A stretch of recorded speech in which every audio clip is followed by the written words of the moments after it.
This is the BraveCo podcast. I'm your host, Jason Bellet. Welcome back to the BraveCo podcast, everyone. This week, I have one of the best men alive. He's my third cousin. His name's Caleb. Caleb, thank you so much, man, for being on here. Thank you. I appreciate it. Yeah. It's really fun to have you on here because, of course, you're my cousin. And you live in Reading, your family's lived in Reading, but we haven't spent tons and tons of time together. I don't even know why. Yeah, no, it's funny. We're all like, I get this question a lot. Like, you don't go to Bethel? I was like, well, my dad, helped start Little Country, and so we just didn't, link up a lot as we grow up. Yeah, it's funny. Well, a couple of memories that I have of your dad, but your dad Jerry is awesome. He's such a cool guy. Yeah. And he's kind of the keeper of the history for our family. Yeah. Actually. So he's always sending me these old photos of like fishing and hunting and frog gigging. And he has all the stories. He holds like all these stories of what our family was like, which is really fun. But I remember I came over to your house. I'm 44. How old are you now? I'm 35. 35. Yeah. So basically I'm 10 years older. So Yeah. I remember coming over and your dad gave me a blow dart gun. Dude, I still remember that to this day. You do? I remember that because I was always like a little jealous. Like, I want a blow dart gun. Why did Jason get a blow dart gun? So I took that blow dart gun home. Yeah. And used that blow dart gun. Like I killed birds with it. Everything. Awesome. Yeah. It was insane. I mean, it was one of the best things that ever happened. Yeah. Was that blow dart gun. Yeah. And your dad was just so cool. So good to me. But you guys have been into wrestling and MMA and all that stuff. And so I recently went to one of your son's Riots match. Yeah. Because I had a whole bunch of friends. I mean, Reading's such a small town, right? So I have a whole bunch of friends that do jujitsu, and I even for a little bit did jujitsu, and then tore my meniscus, which I was so bummed. Yeah. For two reasons. One, because obviously tearing your meniscus is so sucky. Yeah, it took me a year and a half to recover. But the other side is I loved it. It was so amazing. It'd been years since I had felt someone else on the other side of me like trying to win. And that's a different feeling. It's so different. Like I think because in high school you get used to like wrestling around with your friends, and but there's a point in your life when, at least for me, there's a point in life when like you no longer really wrestle with guys. Yeah. If you're just the average everyday guy, right? Like you goof off with your friends, but that stage kind of for me, it was like 35. I hit 35 and it's like, no, we're not really like wrestling. Yeah, we're not touching each other. Yeah. So it's been like 10 years since I've had like a grown man trying to like impose his will on me. And honestly, it was really amazing. But I think I have some major inflexibility issues for reals. Like I can't touch my toes, all that stuff, which I think is what caused. Right. That's important. Yeah, it's so important. I can't even lift my arms all the way above my head and go like, I would be the worst candidate for jujitsu simply because any position you get me in, I'd have to tap. Yeah. I'm so unflexible. But it was so cool to connect with you again and watch what you're doing. One, here in town, at the Rice Brothers gym there. Yeah. And but also just watching your sons and hearing your story and the nonprofit you're starting and the club that you're a part of. And so we're going to talk about all that stuff. I wanted to just tee it up. Yeah. But I want to start back at like, how did you get into mixed martial arts and wrestling and all that? Yeah, so when I was a kid, I tried every sport, like known to man, like you name it, I did it. Track, hockey, football, everything. Wow. I grew up on the football field. I thought that was my destiny to be a football player like my dad. What position did you play? I played tight end and running back. Like I was tiny, so it just wasn't going to work. And I realized that very quickly. I only did 2 seasons, and but that was what I thought was my destiny because my dad was the football. Your dad was so into it. Yeah. I remember that now. Yeah, so I grew up on the sidelines and thought, that was my goal and thought that's what I was going to do. Come to find out, I was 72 pounds in 6th grade and just wasn't going to work. So was that heartbreaking for your dad?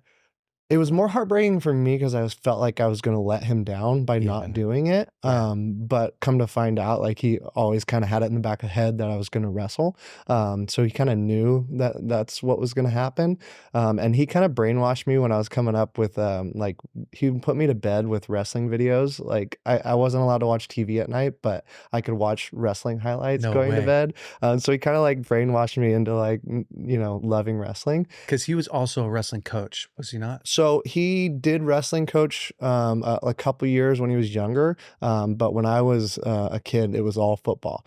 Oh. And so as I switched to wrestling, my eighth grade year, my dad took over the wrestling program. So why did he put you to bed with wrestling? Like, did he just have a feeling like you're Yeah. probably not going to be a football player? Yeah, I think he just knew I was, like, gangly and scrappy and, and just that was kinda my destiny, so, Wow. he just knew, and so dad took over the wrestling program when I was 8th grade. I'd wrestled about 4 years, before that time, and just, we took off, we had really good success, in high school. My team took 7th at state, my junior year.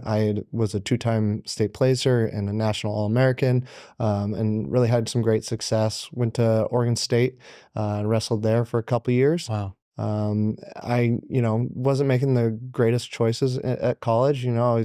I was kind of destined to fail. I feel like I walked into my first dorm room and my buddy, my roommate, he was like, "Hey, you want a beer?" And it was just like off to the races from there. Yeah. Why do you And feel like you went down that path?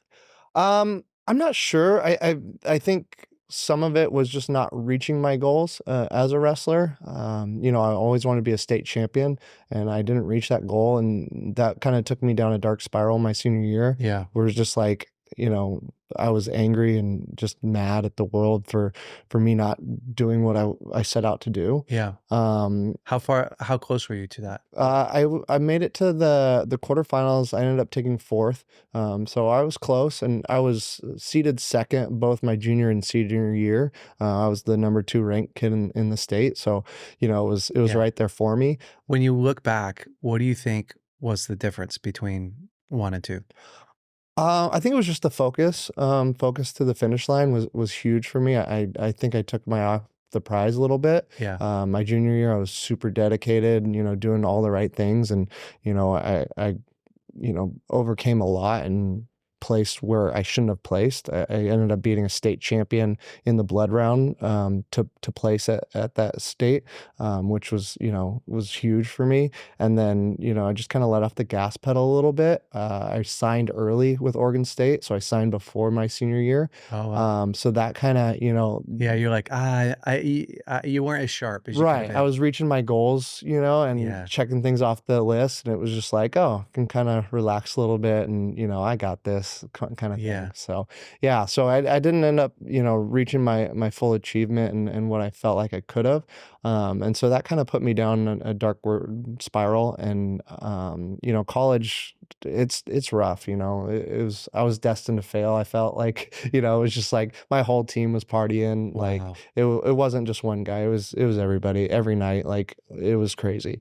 Wow. So, uh, ended up losing my scholarship my sophomore year, and Because of partying y or because of your because of performance? partying and not performing, and, it was kind of it was heartbreaking because I, kinda realized it through my sophomore year, like, "Hey, I'm not making the right choices," and I sat down with one of our coaches and just came to him and was like, "Hey man, I'm not doing well. Like, I want to do well, and I really want to dedicate to this, and I really want to, like, Mhm. do this right."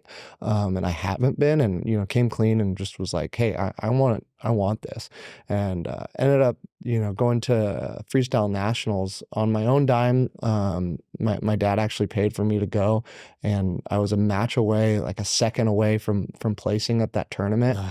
And I get back, and that's when they tell me, like, "You're no longer gonna be a part of this team." And that was just crushing, man. It was tough, but it was a good wake-up call for me. It was I messed around and found out, and it was just like, "Okay, time to Yeah. get back to work." And, my wife and I got married that summer, and then I moved down to Fullerton, was gonna go to school there.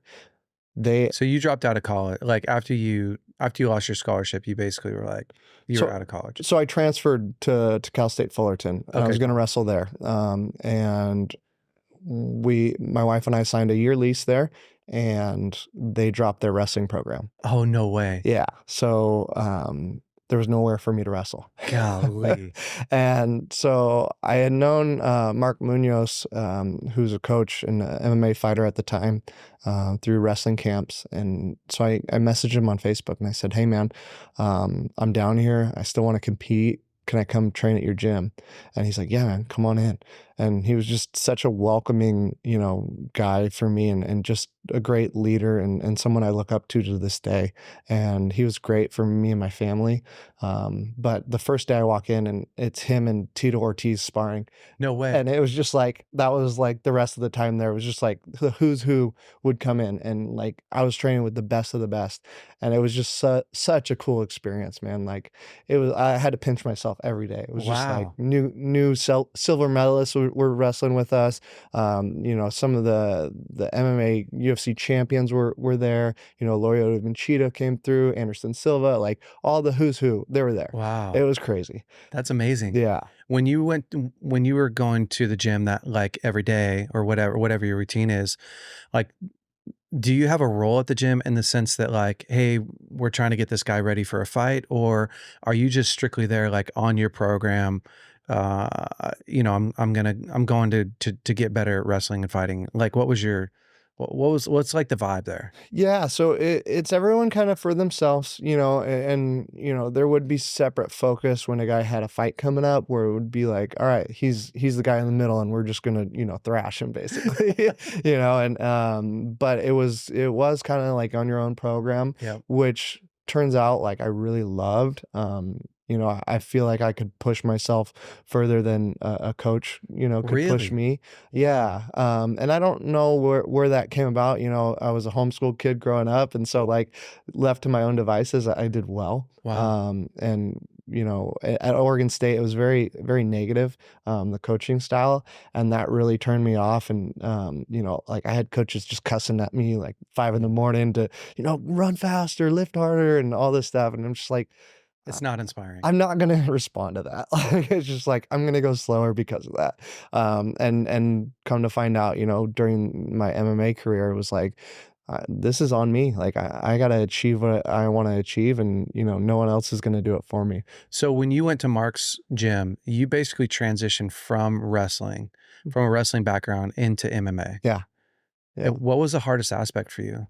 I picked up Jiu Jitsu fairly quick. I actually fought a brown belt my second fight ever, and dominated him on the ground and did well at that. Because of your wrestling background. Yeah. So the striking definitely was a learning curve. My uncle was a professional boxer in the Army. Oh, wow. So my dad kind of had some background and taught me how to box when I was coming up. So I knew some stuff. So I had a decent background coming in, but just like learning how to like relax and like move on your feet, like that was the hardest part. The footwork's like the big deal.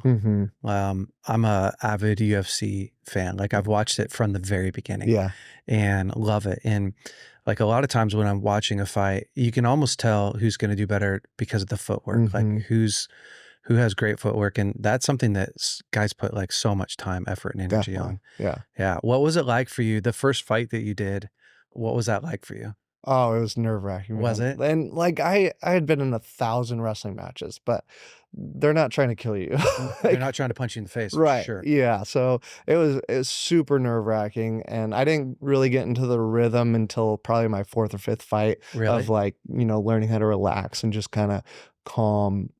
So it was totally nerve-wracking. Did you win your first fight? Yeah, I choked the guy out with like 10 seconds. You like, did? Yeah, no, I was like, you were pumped like all night. Yeah, I was like nervous energy, like I gotta get this guy and I gotta kill him. So yeah, but yeah, it was fun. Have you lost in MMA MMA fight. Yeah, so What was that like?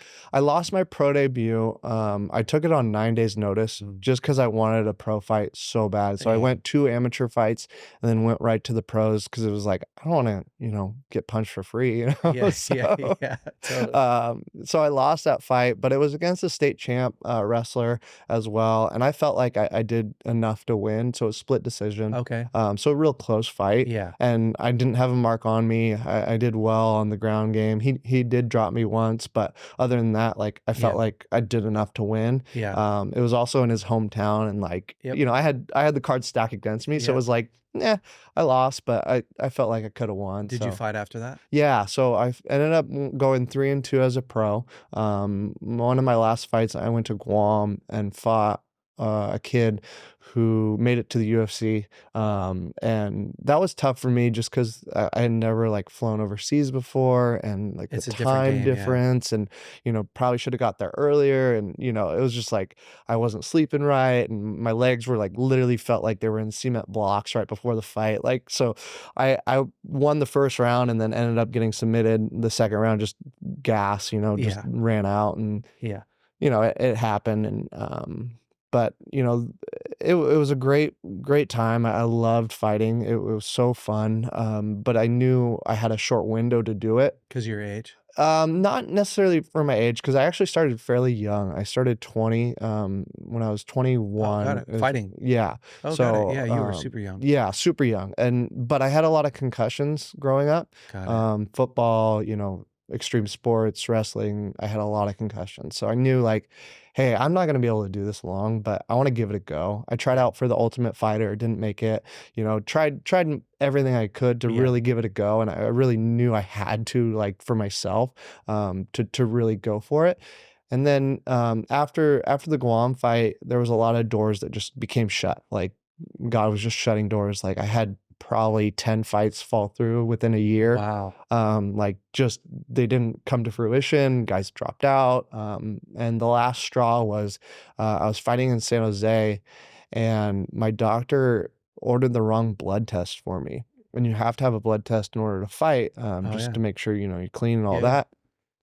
And we get there, and it takes 24 hours to do a blood test, and so I couldn't fight. Oh my gosh. Yeah, and that was the last straw. My wife was pregnant at the time. And so it was like, "Okay, God, I hear you. Like, Yeah, he's it's like, "You're time." done, dude. Yeah, You're it done." was time. And so it was good. I felt like it was a clean break where it was just like enough doors were shut where it's Yeah. like, "Okay, time to grow up, time to get a big boy job and go on." So where did you move into after that? So I actually, we were back in Reading at that time. We had lived there for like 3 months maybe. We were living with my mother-in-law in her apartment. And That's uh, tough. yeah, it was. But um, it wasn't bad. Like Yeah. like I was so happy to be back in Reading. Yep. I loved Reading. I loved being close to my family and friends. So it wasn't a bad thing at all. And but with Megan being pregnant, my wife, it was like, okay, I gotta go make some money because fighting, you're Yeah, just not making you're money. not Like, making it. even when you make it to the UFC, like, Yeah. I was talking to Mark this last weekend, and he was like, "Yeah, man, I was subsidizing the gym with my UFC paychecks." Like, Yeah. he was making money just to pour it back into the gym to keep things It's afloat. true, yeah. And so there, I saw that, luckily when I was young, and could see like, oh, this road is rough. And There's only a few guys, and a lot of people don't understand that. Like, there's only a few guys that can actually make a living fighting. Yeah. And then your window to do that is so short, Right. right?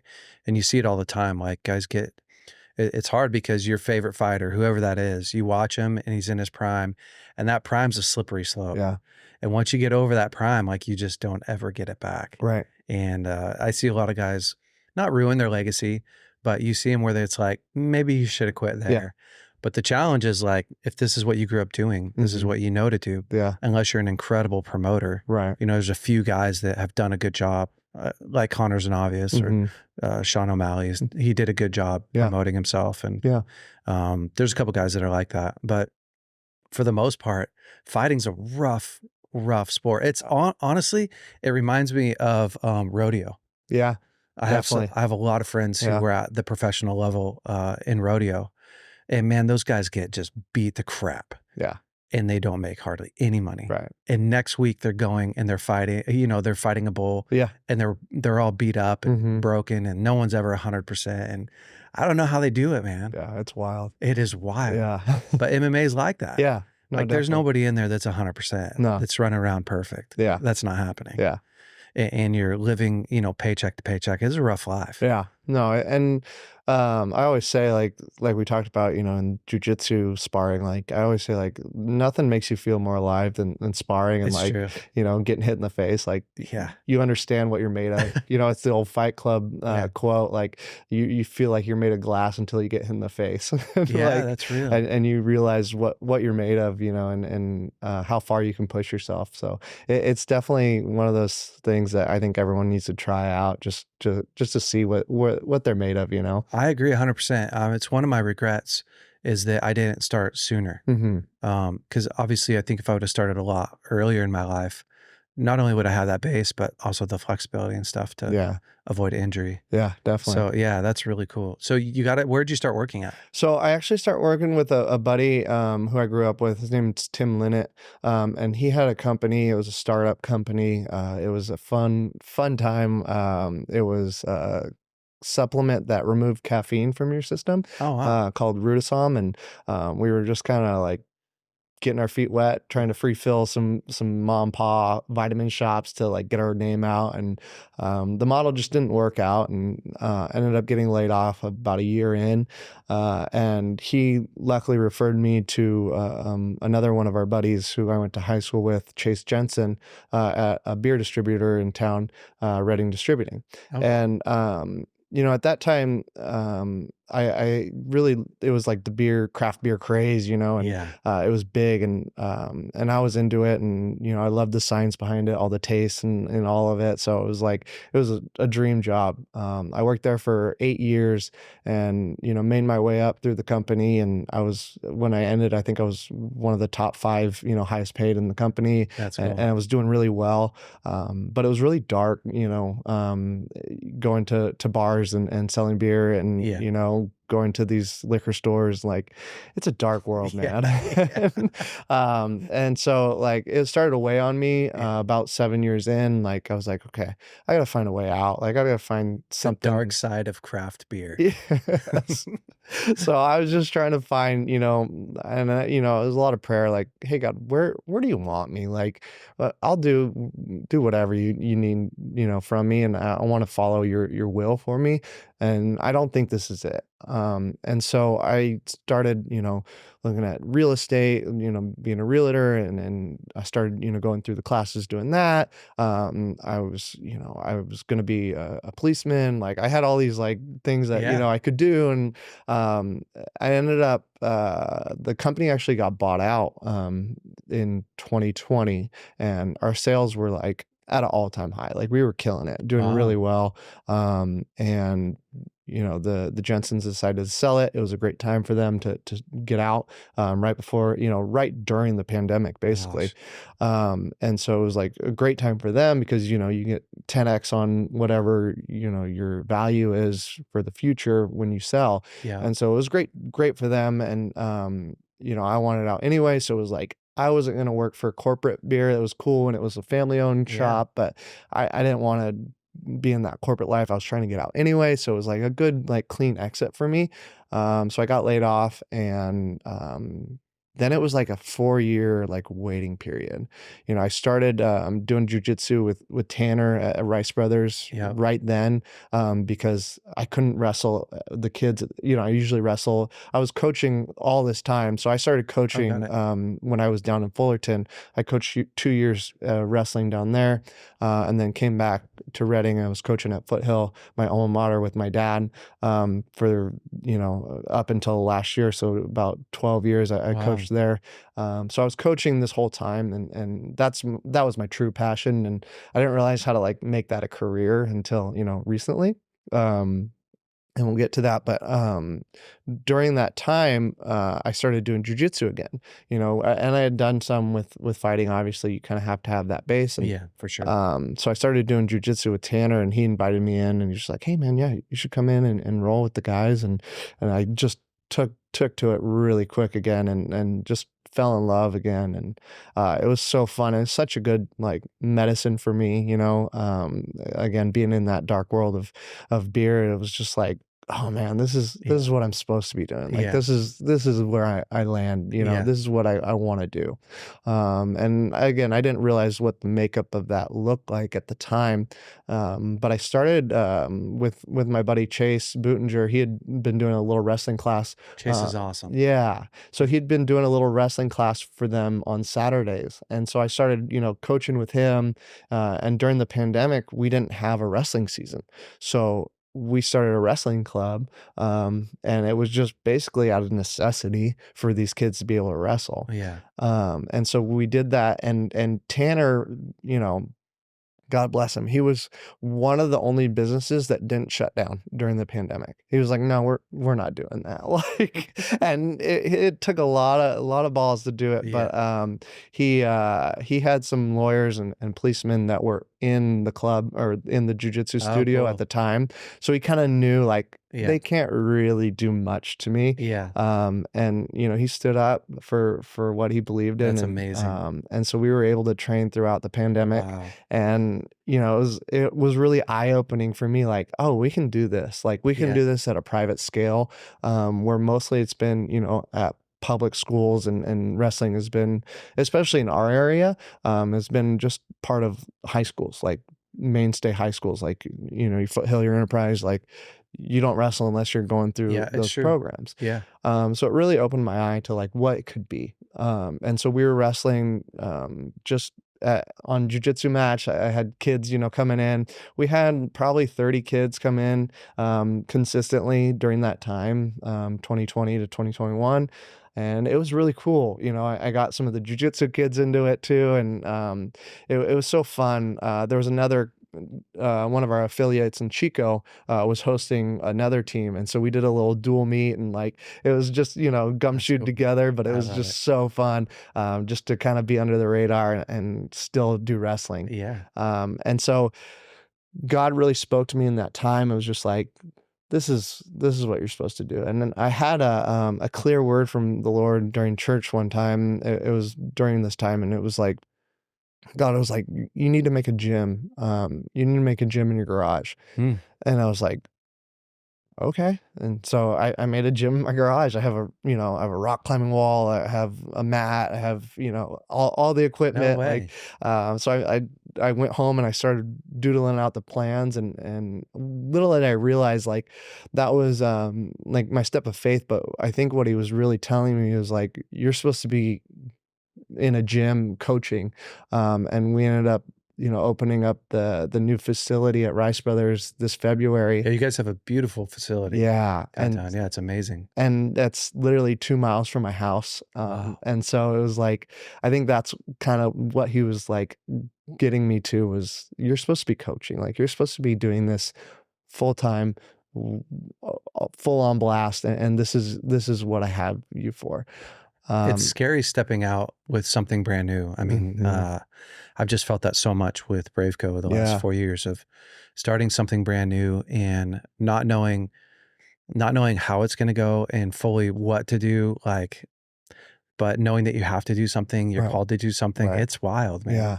No, it is. And we're really the first of our kind in Shasta County as far as like a year-round wrestling program, that's private, that's not a part of a school, per se. So it was like I was calling, everyone I could. Mark, I had a couple coaches come out last year, to do a camp, and just picking their brain, like, how are you doing it? What are you doing? Because it does exist other places, but Shasta County, we just haven't had a wrestling club club that goes year round. And, you know, I wanted to get as much information before I really like stepped out and fully did it. And, you know, this has been our first season of year round wrestling, and it's been so fun, man. I get to see the growth of these kids. And I really think in order to do this and do it right, you have to be on the mat like 24/7. You have to love it and just want to do it all the time, not just in, you know, the 4 months of a In order wrestling to season. like, you're saying like, in order for these kids to compete at the highest level, is that Right. what you're saying? Yeah. Yeah. Like you basically have to eat, breathe, sleep. Definitely. At what age, like, obviously I have a 2-year-old Mhm. and 2.5. At what age are you seeing kids come in and like starting to their journey? Yeah, so it's typically been like, you know, the 3rd, 4th graders coming in, Like but 5, like 6, 7 years old. That yeah, is, yeah. yeah, but we've actually had a big, ask from the community to get kids started younger. Wow. Um, That's you know, I've awesome. had a bunch of dads like, "Hey, I wanna get my kid in, I wanna get my Yeah. kid going," and so we started a class called the Danger Tykes class, Oh my God. and it's for 3 to 6-year-old first-year wrestlers, No way. and that's been a lot of fun. So we just started that, like, 2 months ago. That's amazing. And we do it once a week for an hour. We make it fun. We play dodgeball. We do a little gymnastic kind of warm up, and then we learn like 1 to 2 techniques, and then they get to wrestle.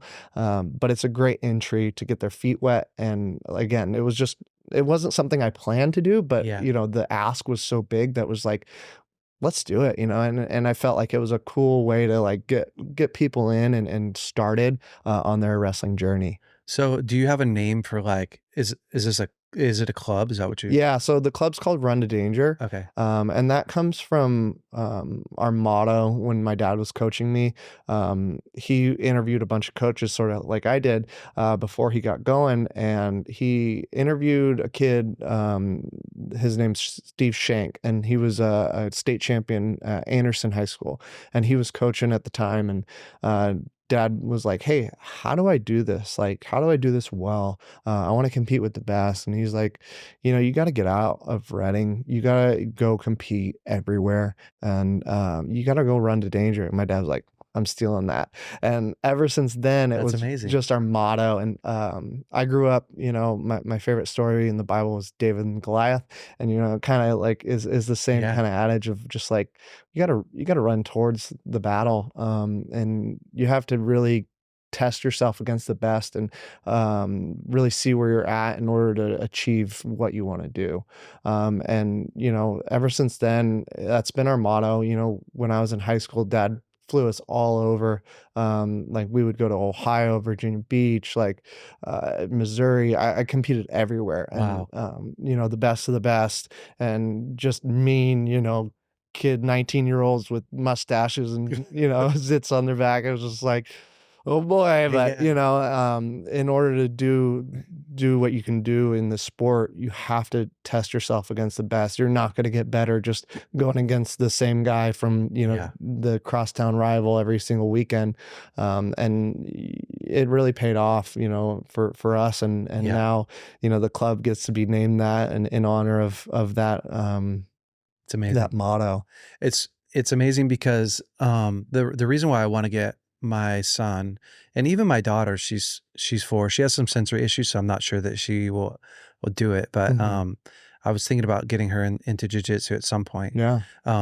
But the mentality that you build, that you like forge from wrestling, from jujitsu, um, in other sports as well, but especially those foundational sports where you're actually on a very regular basis seeing your limit Mhm. is so foundational to everything that we do, right? Like, I see it a lot, like guys who have good character and grew up in mixed martial arts are, I mean, you just learn this mentality that life is not going to be handed to you. Mm. If you push yourself, you'll see results eventually, right? And you can go further and harder than what you thought that you could. Yeah. It's one of the things I loved about firefighting. So I fought fire for several years and helped to lead a crew, wildland firefighting. And in the beginning, I'd have guys that would join. And at first they would always ask, like, how long does it hurt for? Whether we were on a long hike or working 24 hours. And I remember specifically I was on this hike and this guy was throwing up. So he was in the back. So I would come from the front into the back just to help him. And he said to me, like, man, how long does it hurt for? And I hadn't thought about it in a long time. I was like, oh, it doesn't ever stop hurting. You just get faster. Yeah. Because at first I started out like him, right? Not throwing up, but hurting. Yeah. But then the less it hurt, the faster I went to make it hurt more, Yeah. to go faster. Yeah. Right. And it's like, you just get this mentality of pretty soon you don't mind the pain. You like the pain. You look forward to it because it's progress. Pain is progress. And but I really do. I just love the character and the fortitude that comes from doing something hard physically every single day. It really sets up that mental strength for everything else that we do in life. Right. And wrestling and jiu-jitsu is one of those worlds where you won't just get better on your own. You have to learn how to be a team player and have to be coached at some point. Especially if you're going to, if you're going to go to the highest levels, if you're not going to get your butt kicked. But then you also have to take feedback on a regular basis because you're not going to win every match. And you're probably not going to be the best in the gym at everything that you do. And so being able to put yourself into places that are your weak spot in order to make it stronger. Like as a dad, there's like, what is there not to love about being in that environment? Dude, it's so great. Like my dad always says, wrestling's like a mirror, and life's like a mirror as well. But wrestling really magnifies that, where you are stripped naked, in a singlet, but basically stripped naked in front of a crowd, and it's you versus your opponent, and you can't blame Johnny for missing the catch. Like it's true. It's you and that guy. And I try to instill this with my kids. Like they get so mad. My oldest especially, he hates losing, and I love that about him. Like he just hates it, but he wants to fight like right after, and he's just so angry afterwards. And I'm like, buddy, it was you. Like you made the mistake. Like and no matter what happens, like you have to come to that realization that you have to take that responsibility on yourself and get better in that one area that you mistook. Like you messed up, and that's okay. Like and we can get better and we can keep going. And that's why I love wrestling and combat sports, because it is on you. It's on you to get better. It's on you to take inventory and look within yourself and understand, hey, was my cardio not good?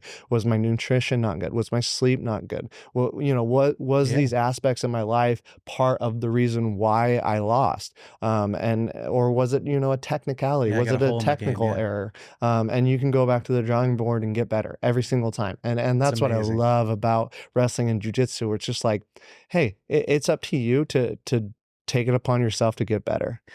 Gosh, man, I love it so much. It's just such a great foundation for the kids. So, so tell me a little bit more about, so you started the club, you guys have been doing that. And now I think, you told me that you started a nonprofit as well. Is that true? Tell me a little bit about that. We just started that. We just launched that basically last week. So it's very new. So it's called Danger to Dreams Foundation. I joke with my wife, and we should have called it Danger to Goal Realization, but it doesn't flow as well. But that's basically what it is we want to see these kids who have the passion to reach their goals. We want to be able to support them. I have a student who I've been with for about 6 years now, and he's traveled the world, gone to Estonia, gone to Fargo. He went to Utah this summer. Like he just goes all over to wrestle. And like I said, when you want to be the best at the sport, that's what it takes. And his parents, they've poured $30,000 a year into this kid just to travel and get better at wrestling, and we really wanted to come alongside them, especially, but more kids that will mirror that same path. We want to be able to support those kids, and that's really our heart, is to support those kids who want to make a name for themselves, want to do really well in this sport. And it's expensive, man, and we didn't want to have parents selling candy bars to make that that a reality. So that's really our goal, but as well as, keeping wrestling inexpensive. It is fairly inexpensive already. The tournaments aren't, the local stuff is not expensive to do, but Yeah. even those kids who can't afford it, we want to Yeah. make it accessible for them as well as the kids who really want to go big with it. That's really cool. Yeah. As far as the club goes, basically, I'm trying just to understand. So, like, you have high school, of course, that has seasons, wrestling Hmm. season, and then the great, like elementary schools have seasons. I know, like, is it a lot like AAU basketball? Is that where, like, for a long time when kids would be homeschooled or whatever, you couldn't actually jump into a high school sport?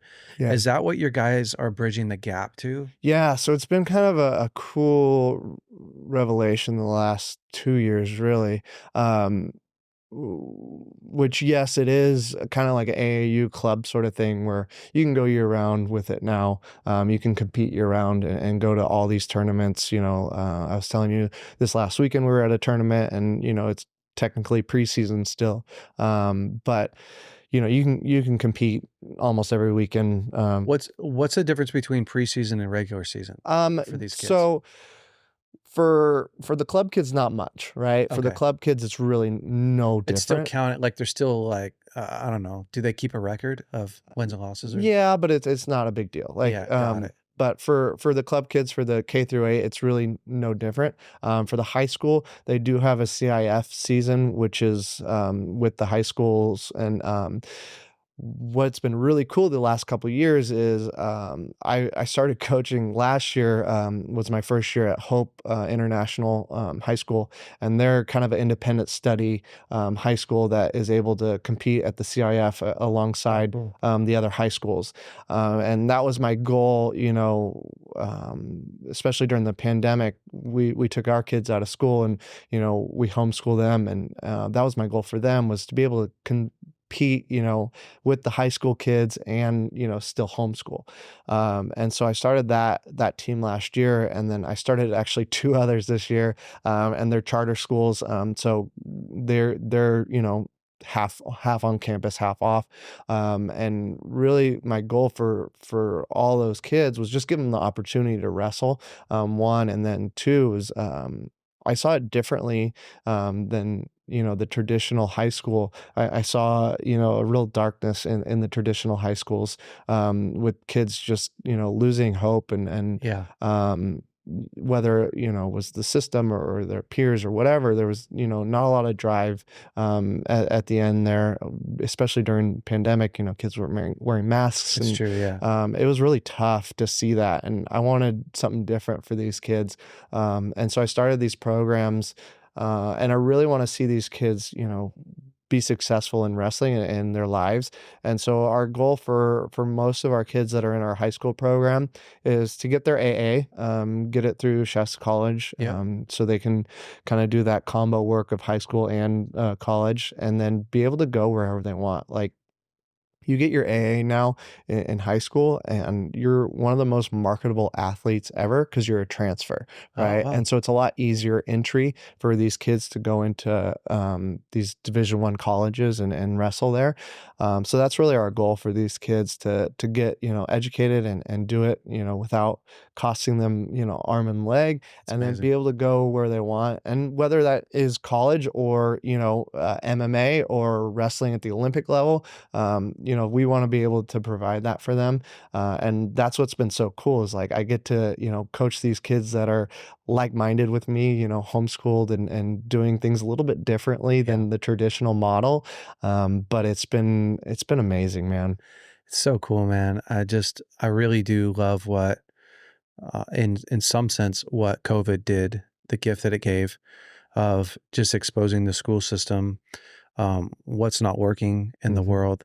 And then also, like, the actual problems created pretty incredible solutions. Yeah. You see all these homeschools and charter schools and alternative schools starting up around to take care of our kids better, right? Yeah. So you start to realize like, man, our kids aren't being taken care of Right. in a lot of different areas, from the food that they're serving to the education, the style of education, Yeah.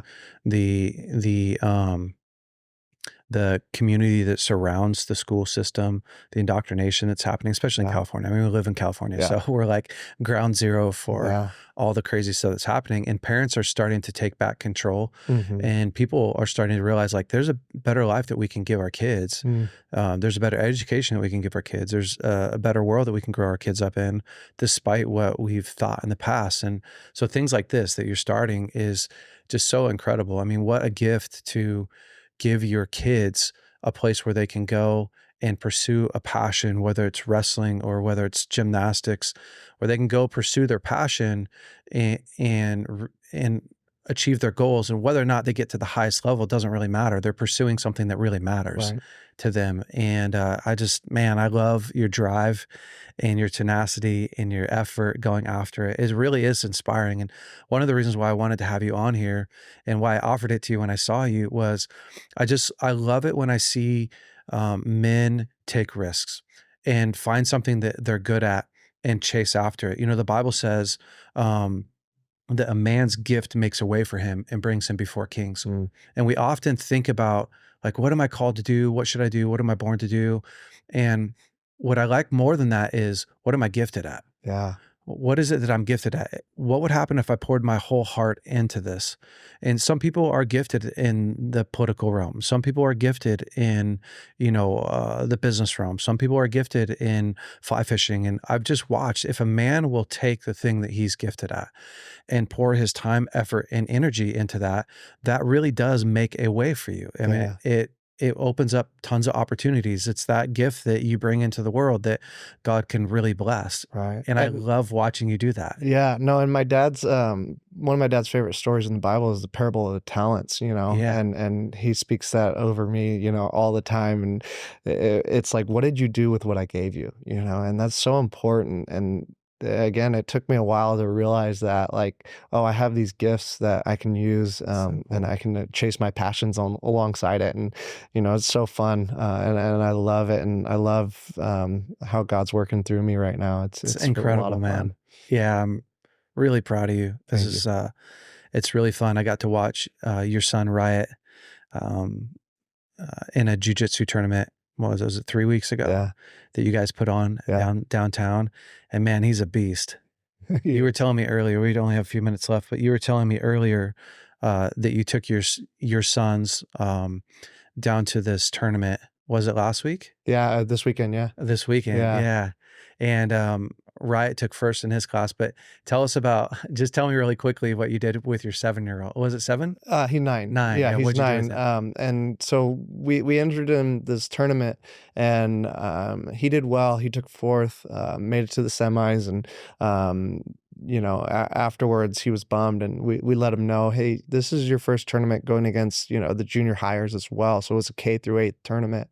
A lot of these tournaments are grade and age broken up, and he was like, why'd you do that? I was like, because you're ready, like you're ready for this. And again, the club's called Run to Danger, so we have to model that as well with our kids. It's like we're going to take them and give them hardships because it's important. It's amazing, man. You take your kids down. You don't tell your son that he's wrestling. A 9-year-old's wrestling against, 6th graders and 7th graders and coming out at 4th place. It's incredible, man. Yeah. I love it. Yeah. Just what you're modeling for your boys, but also just taking on these other kids, who need it, who need a good role models. It's really impressive, man. Thank you. How can people stay connected to you? And do you offer anything online for kids? I don't know if there is. As far as like techniques and stuff. Yeah. No, we don't have like an online model. I do have a YouTube page, Run to Danger, and then our Instagram, Run to Danger, so you can kind of see what we're doing there. But our nonprofit is dangertodreams.org. If you guys want to donate, we'd love that. And then our website, runtodanger.com. You guys can kind of see what we've been doing and where we're going. And then, of course, if there's people that live in Reading that listen to the podcast, there's quite a few, and they want to get their kids involved, girls and boys, I'm sure. Yeah, girls is actually the fastest growing collegiate sport right now. Wow. Because they just Girl wrestling? yeah, because they just started it basically where Wow. within the last probably 5-6 years of girls, having their own division and wrestling girls only and girls state Okay. championship. Amazing. So it's blowing up throughout the Wow. nation right now. So yeah, girls, boys alike, runtodanger.com. You guys can see our practice times and facilities, sign up through there. But yeah, we'd love to have everyone out. It's incredible. Caleb, you're a beast, man. Thank you. Thank you so much. I'm really proud of you. And Thanks, thanks for brother. coming on the show today. And Appreciate it. I really do. I want to challenge those guys in two ways. Like for me, I'm constantly thinking about how do I grow stronger, more resilient, more capable, confident kids, right? And this is one of the ways that we can do it as men is to jump in and put your kids in something like wrestling or jujitsu or gymnastics, something where it's challenging them. And as parents, like I think that this is one of the best things that we can do for our kids. I'm planning on doing it for mine. And that's why I was at your gym the other day is most of my friends have their kids, both boys and girls, into Yeah. wrestling or jujitsu. And it's just, man, it's so much fun to watch. But I think the second thing, the big takeaway is what's that area in your life that you can run towards danger? What's that area in your life that that you need to press into and push into? And it's probably the dreams, right? It's probably that place that, man, it's a little bit painful and scary, but it's the area that God's pushing you towards. And so really think through that this week and step into that. Guys, I hope you enjoyed this week's podcast. If you feel like it'll bless somebody else, go ahead and share that with somebody. Otherwise, we will see you next week on the BraveCo podcast. Hey, BraveCo men. Hopefully you loved this week's episode. Listen, if you have not subscribed to our podcast, you are already behind. Go ahead and click right here to subscribe to our podcast. And if you have not watched last week's episode, you can click right here and watch last week's episode. And listen, if you want to upgrade your wardrobe, you can check out some of our new hats that we have in stock and all our other swag. Go to braveco.org and you can look at our store there. Have a great week. We'll see you next week.